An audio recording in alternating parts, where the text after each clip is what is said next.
Bir əxlaqsız insanı necə sevdirə bilərsən bir cəmiyyətə? Durub desən ki, ay cəmaət, bu çirkin bir adamdır, şərəfsiz bir adamdır, əxlaqsız, namussuz bir qiriyyət adamdır, bunu sevin.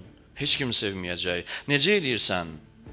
5-3 dənə əxlaqsız adam tapırsan, abırsız kişilikdən, insanlıqdan xəbər olmayan tapırsan, onlara çox gözəl imkan yaradırsan. Lüks maşınlar, lüks evlər, lüks restoranlarda çörək yeyirlər, çəkirlər, paylaşırlar, bahalı aksesuarlar, gəzintilər, səyahətlər və s.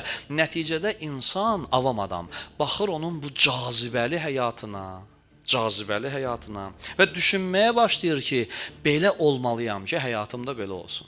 Şeytan belə aldadır.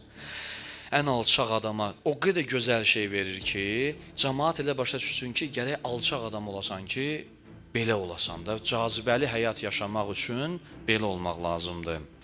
Və şeytan hər hansı bir alçaq ideyanı, iyrənc bir həyat tərzini cəmiyyətə qəbul elətdirmək istəyəndə, onu bahalı geyimlərlə, dəbdəbəli məkanlarla, brend maşınlarla, evlərlə, məşhurluqla bəzəyir. Mən bunu ona görə danışıram ki, biləsiniz ki, gözəllik adı altında hansı təhlükələrdə yatır. Bu çox incə bir tələdir.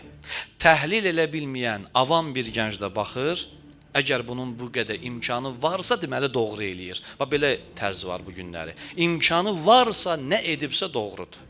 Pulu varsa, dünyanı gəzirsə, bahalı giyinib, bahalı yeyib, bahalı içirsə, deməli düzdür bu. Bunun həyat tərzi düz həyat tərzidir. Və ən dəhşətlisi də, belə insanları müdafiə edən bir ordu yaradır şeytan bugün dünyada. Biz İmam Hüseyn kimi gözəl bir dəyəri məzlum qalmışıq, müdafiə eləyə bilmirik. Bilmirik hardan deyək ki, cəmaət başa düşsün ki, bu ağa gözəldir, bunda pislik yoxdur. Bu insanı sevənlər pis adam olmayacaqlar. Vətənin də, xalqın da, millətin də, kəndin də, elin də, obasın da hər şeydən çox sevəcəklər. Fədakar olacaqlar, canlarını verəcəklər yeri gələr bu xalq, bu millət uğruna. Biz bunu başa salmağa çətinlik çəkirik. Amma görürsən, bir fasiqi müdafiə eləyən böyük bir ordu var. Hünərin var bir sözdür.